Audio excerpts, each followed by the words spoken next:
Hey, I'm Danny Meyers. My guest today on Panda Feature Spotlight is one of the most decorated showgirls in the industry. She has a resume that reads like a highlight reel with national titles, marquee stages, and performances that redefine what a feature entertainer can be. She's a force, she's a brand, and a show all by herself. Let me bring you Janine Jericho. Hi. Hi. Hi, everybody. Hello, Danny. How are you today? I am excellent. Now, in the intro, I said you are one of the most decorated showgirls in the industry, and that's not just me talking. That is all of the search engines talking. So, that has to be pretty exciting for you that all the search engines are pumping you up and saying nice things. I love that. Yes. Well, I'm an international feature. So, I Hmm. have accolades from Australia, Canada, the United States, all over the map. So I guess I would be on, you know what? I didn't even know that, but I'm like, oh yeah, okay. Yeah, I yeah. guess I that always makes love sense. chat GPT yourself sometime. Okay. So, for those people who do not know the name Janine Jericho, how would you describe what and who you are today? I would describe myself as an international headlining showgirl, as well as an entrepreneur and a mentor, the feature teacher. I mentor a lot of entertainers that are up and coming. I have a program for them. Um, I probably am one of the most booked feature entertainers in the world and have been for 17 years Mm, consistently, even through the pandemic, which I think is a very huge feat because a feature usually has a lifespan of anywhere from 1 to 3 years. But being hmm. able to expand globally really has helped my brand and my career, grow to that extent. So you're originally from Canada, am I correct? Yeah, yep, that's And right. yeah, so you've performed in Canada and you've performed in the United States. You've performed all over the world. What city that you've been to has surprised you the most? Oh, geez, that is just a challenging question to answer because I've been like every place I've been has been so incredibly unique with audiences, with expectations, and with my shows. I've been to the Tortola in the Virgin Islands where I was performing for the people who lived on the island, and then I've Hmm. performed in Macau, China. Cool. Um, so like I just feel like I've had so many diverse opportunities that there isn't just one city that was completely different. They're all apples and oranges. Even Australia, like doing my Australian tour, I actually reminds me of the United States, where every territory or state is almost like its own country with its own Hmm. accent, its own kind of culture. Everything is just very, very diverse. It's like a completely different experience every time I go somewhere new. Well, not even new. I've been doing a lot of rebookings for, most of my career, but even when I go back to those places, I'm always rediscovering the place and the audiences that I go to. So I can't really just pick out one city. Okay, okay, that's fine. That's the Yeah. politically correct answer, by the way. So Well, I'm just like, oh, well, when I think of the types of audiences that I have performed for, it's just, you know, they are just so very different everywhere I go. You know, and I guess, it's funny because I get a little bit surprised, but not so surprised at this career anymore. okay. Well, you just brought up audiences in different countries. What's really the biggest difference between performing in North America, the audiences that is, performing for North American audiences versus, let's say, Canadian audiences?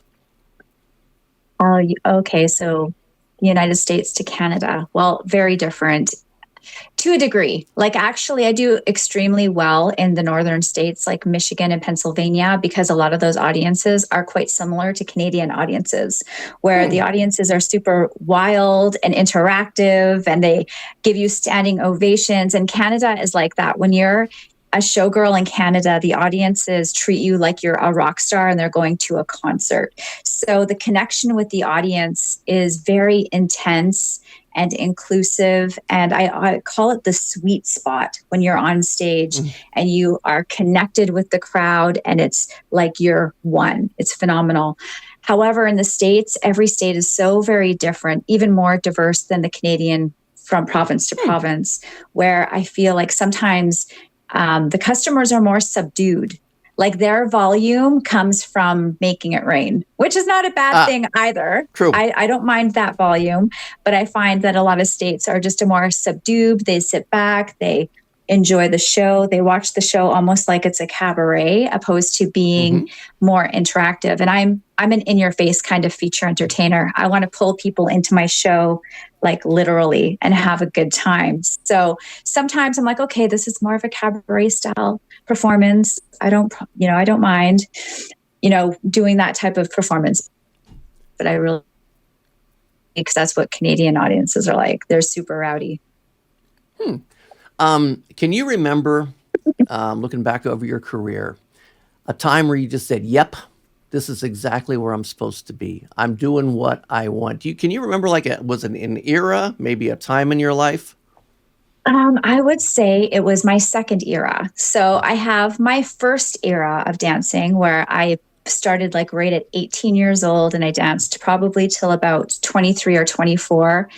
And that was like, the beginnings of the dancing. And in Western Canada, it's all showgirls. All the exotic dancers are paid for stage, and you're on a lineup anywhere from 5 to 15 entertainers. You have 2 to 3 shows a night. You're on schedule. So it's a great incentive to make a big effort with your performance and your show. That's why so many strong performers come out of Western Canada, because of how their model is.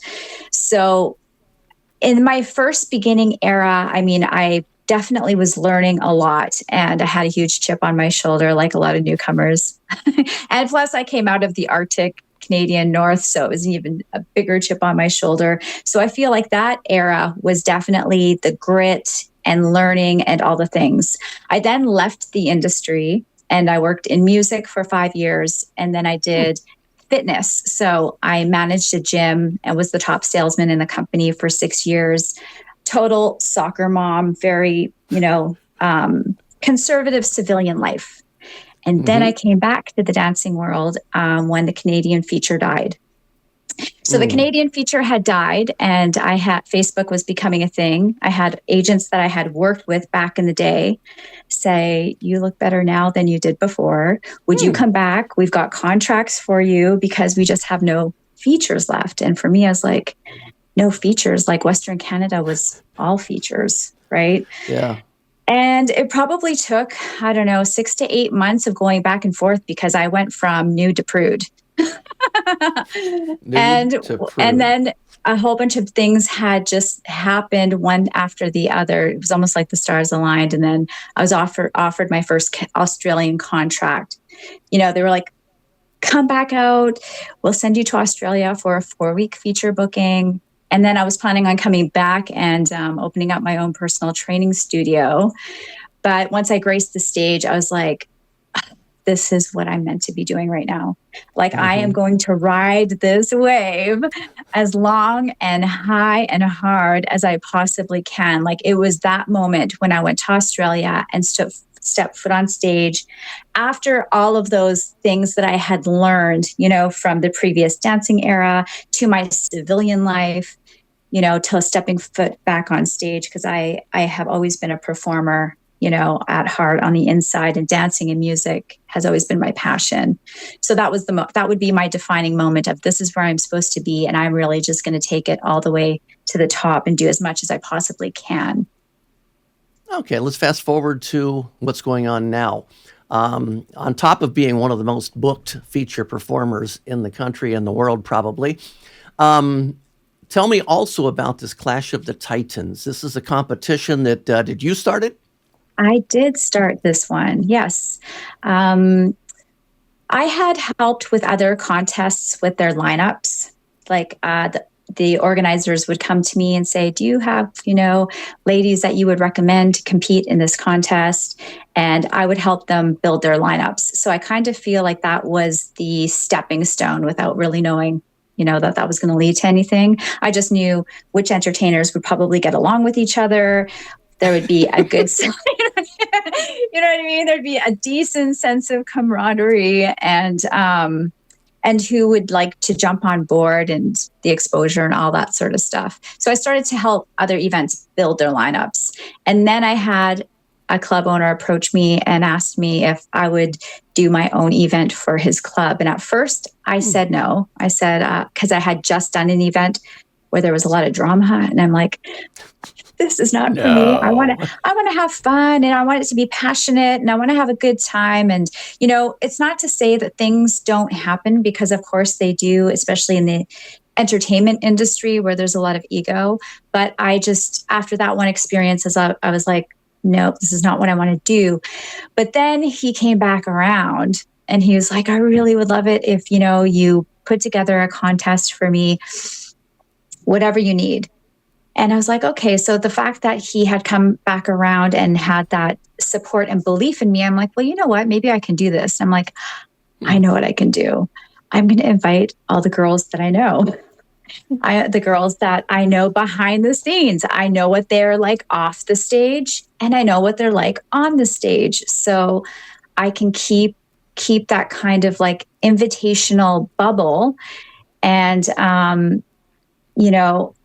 make it all work without, minimizing, any sort of dysfunction or drama or, that sort of energy. Because I wanted to just eliminate that. I really wanted to create something with like an elevated sisterhood where it's not so much a competition. Like, sure, we're going for a title, but I want this to be something where we also can celebrate each other, and you can fix the crown on another entertainer, and it's not going to diminish your own value or dull your shine. It's only going to unify us and raise us up as a collective.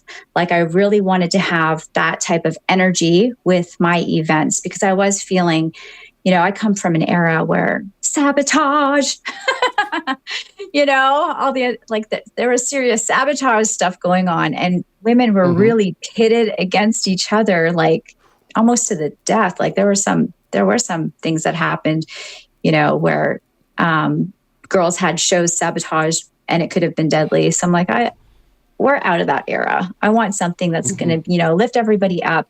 Everybody can leave feeling good, even though they lost. They can still feel like they walked away feeling valued and like they gained, a whole bunch from coming to this event. And I also wanted to make it super inclusive, because I didn't really find anything that was really inclusive. Like Night Moves does have an event where they have the Caravan of Stars. So they have the adult entertainers and they have the showgirls, but they're still separate. So there's the A list and the B list. The showgirls they all perform at one set of clubs. Adult entertainers perform at the other set. The showgirls are the only ones that do the contest. So I wanted to do something that included everybody. So novelty acts like the Little People, the circus girls, adult entertainers, of course, digital creators. I wanted to just be super inclusive and then create almost like, a celebratory vibe. So Clash of the Titans, how many have you done, and how many do you do a year? Because I've seen Clash of the Titans in different little subcategories in there. Yes. So I started in 2023, and I had one event that year, and then I had rebooked it on the spot. They said it was the best event that they had. So then they rebooked me for the next year immediately. And then I did that for 2024. And then in 2025, I had Platinum 84 and Candies. So then I moved into 2. And then for this year, I had Minx Show Palace, Platinum 84 and Candies. So I had all 3. And then next year, right now I have a potential 5, but I'm, going to think about what I really want to do. And, that's still I'm still deciding on how many we're going to do for next year and which ones are going to solidify and what those goals look like. But right now, I have 5 offers on the table from different venues. It's just a matter of trying to see what we're going to, what will work best for everybody. Okay. And your online program, I know you've got that. Talk a little bit about your online program. And my biggest thing is, what advice would you give to somebody who says, I want to be a feature? So tell me about the online program first, and then we'll get that question. Okay, yeah. My online program has 41 video lessons. Plus, I also have a lot of text and writing stuff, but mostly video. And I'm just explaining everything that you need to do as far as tools go, how to generate bookings for yourself, what you need to be a sustainable and bookable feature entertainer all the way around, checking off all of the boxes. And then I also include mentor sessions that go along with the program so they can watch the program. They can, get in all of those videos, and then we will do the mentorship sessions and discuss, with each entertainer what her goals are and where she wants to move and what she has to work on. And I will just say, Danny, that I think that this year is the first year that I ever saw so many incredible newcomers in the industry out of the gate. Like, I did the Rising Star Rumble, which is only newcomers, and that was for Minx Show Palace. I had 24 entertainers, and doing a newcomer contest, I was a little bit concerned because I'm like, oh, it's going to be a lot of work for me. But challenge accepted. And these newcomers really knocked my socks off. And now I've been in the industry for a long time. And usually there's one or two out of the gate each year that has potential. But then they either go on to something or they might not. However, I had a full stacked lineup of girls that were all up. Actually, they exceeded that level. It blew my mind. It actually inspired me to want to help the newcomers in our industry even more now and really get them up and running, because I don't want to lose them, because we have just like the talent pool it's just immaculate. And, I don't get compliments like that too often. I agree with you 100% that the next generation of features is really showing promise. I also MC the Exotic Dancer Invitationals. We just got back from Huntsville, Alabama. And I got to tell you, the crew of newcomers, or starlets as they call them, just blew me away. It's like, it finally gave me some hope. Because I was starting to wonder about this next generation. It just didn't really, I wasn't really vibing, but this just gave me a whole lot of hope. So I'm going to agree with you a whole lot. I'm going to switch the question over to DJs. What do you like when you're performing? And you've got a DJ. Do you tell them you want them to talk more? You tell them you want them to shut up? You want them to talk in a different place? Do you even talk to the DJ in advance of your show and kind of set out what you would like him or her to do? It depends on the DJ, because everybody has their own way of doing things. And one thing that I have found is sometimes usually I have my checklist of, things that I like a DJ to do. And I learned when I first started coming to the States, when I'd go over things with the DJ, they just like to do things their way. And they would we would almost butt heads a little bit. And I'm like, oh, you know what? I don't want there to be conflict. I just want to have a really good show. That's what I'm here for. So if he wants to do things his way and he doesn't, want to meet me in the middle on my things, that's totally fine. I'm only here for a weekend. So I'm just going to, move through my show the best possible way.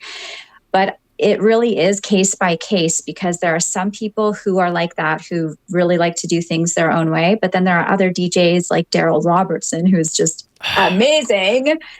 Like I've worked with really fabulous DJs like him, or even the DJs that are at the Highlighter is another prime example of just like the creme de la creme. It's interesting because as I've, been featuring these last few years, it has depleted with those types of DJs, where you are getting somebody who's versed in working feature shows and who really appreciates them and can work with the feature instead of, feeling like you're in some sort of like power dynamic thingy.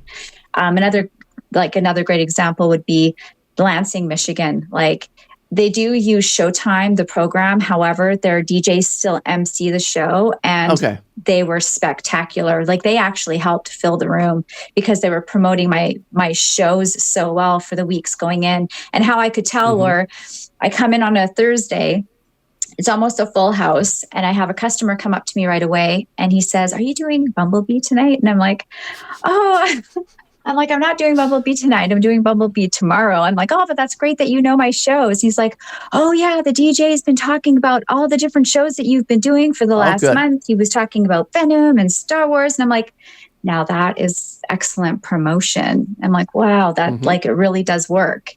So, shout out to the DJs in Lansing, Michigan for that one. But, it's like I said, it's kind of case by case. I'm going to talk about music for a second. What is a song that instantly puts you into show mode? I mean, is there a warm-up song that you, before you go out on stage, is there something you put on the headphones and listen to in particular, or is it just something different every time? Well, I have my Spotify playlist, and it's got a lot of different things on there. It's quite eclectic, and all of my music that's on my Spotify playlist will get me going and excited about my shows. So, I mean, I have anything from like Dragula, Rob Zombie to Tiesto. Like right now, I really love a lot of Tiesto stuff. I like Tiesto and Pitbull, that, really happy, dancey, vibey kind of music. Okay. And now I'm going to end with this. So you are my second person to interview, my second feature. I just started this show that I did. And on the previous episode, we had Ginger WTFA. And I said, I want you to pass the microphone. I want you to pick who the next person is going to be that I should interview. And I will contact them. And if they will interview with me, I will give you 100% of the credit. How's that? Who would you want to pass the microphone to? Well, there are so many amazing entertainers that I'm sure you're going to bring on at one point or another. But I think a great candidate would be Miss Hayla Faye. She is my duo partner, but she also just did extremely well at the EDIs, and she gets to move on to Las Vegas, which is super exciting. So she is somebody that I think would be excellent to have on your show. And I just wanted to thank you for doing this and creating the feature spotlight and talking about our stories. I really appreciate that. Oh, no problem. I do this not because I benefit at all from the feature world. I do this because I want to help the feature world. I'm not trying to compete with any other podcasts or shows or anything. I'm just wanting to call attention to this. And of course, I'm with Panda, Professional Adult Nightclub DJ Association. We just launched a new website at pandamembers.org. And this is this segment is one of the things that we added to it. So weekly, I hope weekly, I will get to bring more and more people on. Hayla will be the very next person I talk to. I do believe she's in my phone book. So if not, I've got her social medias. Janine, anything you want to leave us with? Yes, my next Clash of the Titans will be September 17th to the 19th at Candy's Adult Playground. Right now I have 30 entertainers that are enlisted to participate in that competition. So that's, my next thing. And then my touring schedule is at JanineJericho.com, and all of my socials are Janine Jericho, other than my Facebook profile, which is Green Jericho. Okay. Well, you said you got 30 contestants ready for the next Clash. Yes. Do you have different categories, or because yours is also? I've never been to one of yours, so I haven't seen it. Although I hear Dynamite's amazing as an MC, by the way. Yes. But I have. Do you do like a newcomer, a division kind of thing? How do you break your 3 nights up? Well, I do. Each event is a bit different. I have the one at Candy's is going to be Rising Stars, and we have the Ultimate Feature category. So we do have 2 categories, then top 3 move on to the final. There is a wild card option. The wild card option is when I sit down with all of the judges, we talk about, is there anybody who didn't make it on the score sheet that you would like to see again? Because I have so many club owners that are coming out to my event and they're giving away guaranteed bookings, there might be some entertainers that they want to see again. Like we had a 3-hour discussion at this last event over club owners that wanted to see different girls. I'm like, well, I only wanted to pick 1 or 2 wild cards, but I think we went with 5 because I was like, all right, let's just, you know what, we'll just move them on. And then those girls did end up walking away with the guaranteed bookings. But then, so that with Candies, we do have the 2 tiers. And then the Rising Star Rumble is all one division because it's all newcomers. And then the grand final are entertainers that have placed top 3 in all previous Clash of the Titans events. So it's the grand final is what we call that one. Very cool. I need to get out and see one of your shows. Yes, you do. I've heard nothing but great things, and I'm glad I got a chance to interview you again. This is, I think, the 3rd or 4th time I've interviewed you. But you were the very first feature interview I ever did. It was at the Expo, early 2000s. Yeah, or true. 2010s, yeah. 2013, I think it was, something around there. Yeah. It was my very first expo ever. And that was like another defining point for me because I was thinking about retiring at that point. And then I came down to the States and then saw this whole other level of like adult entertainment. I'm like, this is where I want to be. So, yeah, then it all restarted again. Okay. Well, I love talking. 2013. And then I think you interviewed Kayla and myself when we did an EDI. I think it was 2020. EDI. Yep, I do remember that. And now we're back here we full are circle. Right. Full circle, yes. I wish you nothing but the best. I appreciate you sharing your input and everything. And I'm sure the information you gave was very, very valuable to a lot of the up and coming features. Janine Jericho,